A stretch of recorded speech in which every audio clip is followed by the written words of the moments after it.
I'm Jura the Time Traveler, and this is my lifestyle time travel blog. Today we are talking about ancient Roman perfumes.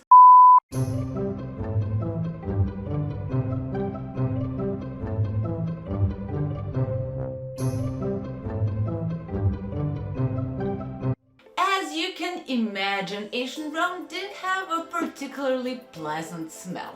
You know, a lot of people, a lot of crowds, buildings one on top of the other, trash in the streets and no sewer. Yes, they had public baths and they had public restrooms, but not everybody could go just every day, you know. So they had a lot of things to do, and for a lot of people, hygiene was not the number one priority. In smaller towns, in provinces and in the countryside, the things were a bit better, but not by much. And Romans had a particular perception of a bad smell. They thought that it was contagious, so they had to protect themselves. And how did they do that? They used perfumes. But not perfumes in today's sense. They used oils and ointment. And they added those perfumes to the food, wine, to battlefields, arenas, theaters. They used them in dining rooms during some banquets and also during funerals. Incense and other aromatics that were made to be burned were used during funeral rites to protect the living from the dead.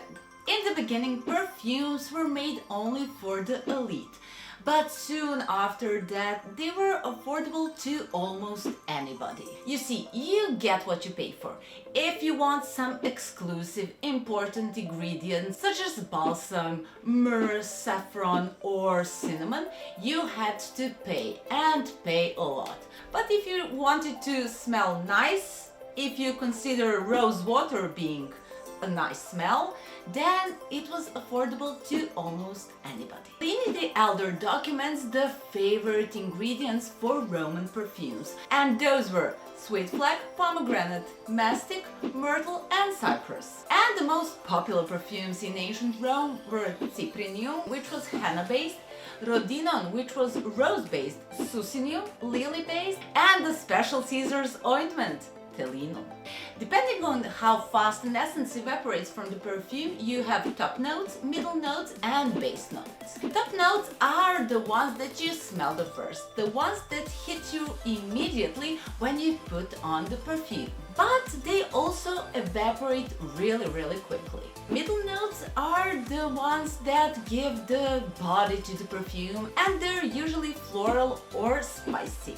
And they last on skin about 30 or 60 minutes. But the base notes are the ones that evaporate the hardest. And they smell the longest. The concept of a Roman perfume was similar, just the liquid base was not alcohol as it is today, but the liquid base of a Roman perfume was usually oil. And the best oil was made from unripe olives and grapes. And what was the formula of a Roman perfume? First, you have to have a liquid base, which was oil, usually olive oil.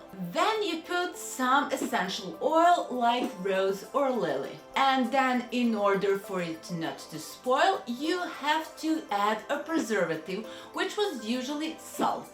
And then you have to add a fixative or a base, which was usually resins, balsam or myrrh. And balsam and myrrh were a type of an aromatic resin. And there are three ways to get an essence. The first one is to take petals or leaves of a flower or a plant, and then you put them into a cloth that was dipped in oil, and then you press it. The second way is a bit more simpler. You take aromatics and you put them into oil, and then you just leave them. And the third way was usually used for getting that oil base, you know, for making olive or grape oil. And because these oils had an expiration date, it was really useful for ancient perfumers to have their own press. And the process of making and selling perfume was depicted on the fresco in the Villa Vetti in Pompeii. And this process was done by small cupids. First, we have two cupids that are working on a press to get an oil. Then we have one cupid that is stirring the pot that is above fire. Then we have two cupids that are stirring the pot that is not above fire. And then we have one cupid that holds scales and a scroll. So he's either doing some bureaucracy or he is reading a recipe. And the last scene depicts two cupids that are selling a perfume to a lady. And the lady is testing the perfume on the wrist, like it is done today. Like today, the favorites changed, and so did the production center. Since the 1st century AD, Campania in Italy was the major perfume production center. And we can see that also based on one perfume shop on Forum in Pestum. That perfume shop had a tradition that spanned over almost 6 centuries. First, they started as a perfume shop, regular perfume shop that only sold perfumes. And that was during the 3rd century BC. And during the expansion of perfume production in this region in the 1st century AD, they started making perfumes. We know that because they added a press to the shop. So they continued making and selling perfumes until the 3rd century AD. And Campania was especially well known for making rhodinon, the rose-based perfume.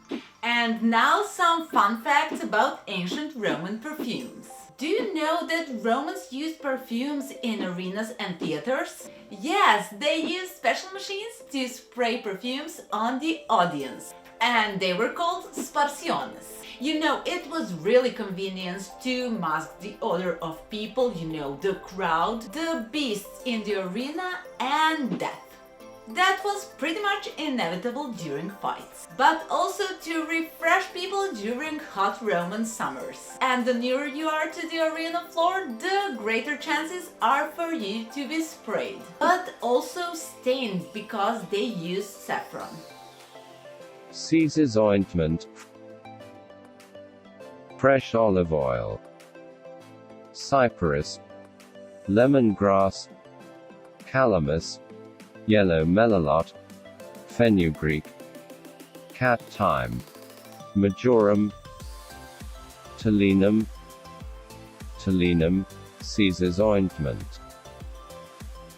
In his beautiful palace Domus Aurea, the Emperor Nero installed the pipes. And during banquets, the perfume was sprayed through those pipes on the guests and the room. Generous Nero also loved to shower his guests with flowers. And when Nero returned to Rome after winning the Olympic Games, the people welcomed him with streets covered in saffron. Do you know that Romans grew flour for commercial purposes? Yes, and one villa in Pompeii confirms it.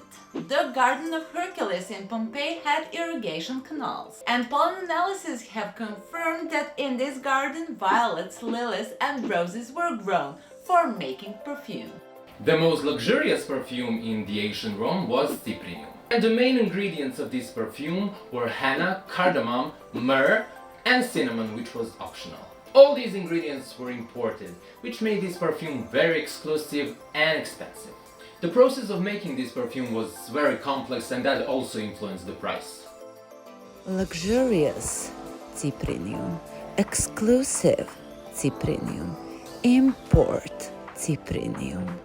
And since the 1st century AD, it was mass-produced in Campania. And it was a bestseller because it was the most affordable. You can get affordable dupes really cheap, because it could be made only from the local ingredients. It was based on olive oil, and then you add rose, salt, and sweet flag.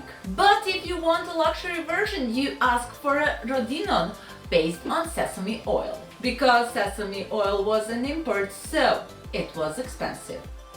Did you know that the Romans used the alcohol in their perfumes, but not like today? The alcohol was isolated in 12th century, but the Romans used reagents containing alcohol such as wine. So at the same time they were adding wine to the perfume and perfume to the wine. Calamus rude, myrrh, lily flowers, spiced wine, cardamom, salt, honey, purified water, sucinium. Thank you for watching this video, and you know what to do. Like, subscribe, share, send to all, and I'll see you in my next video. Bye!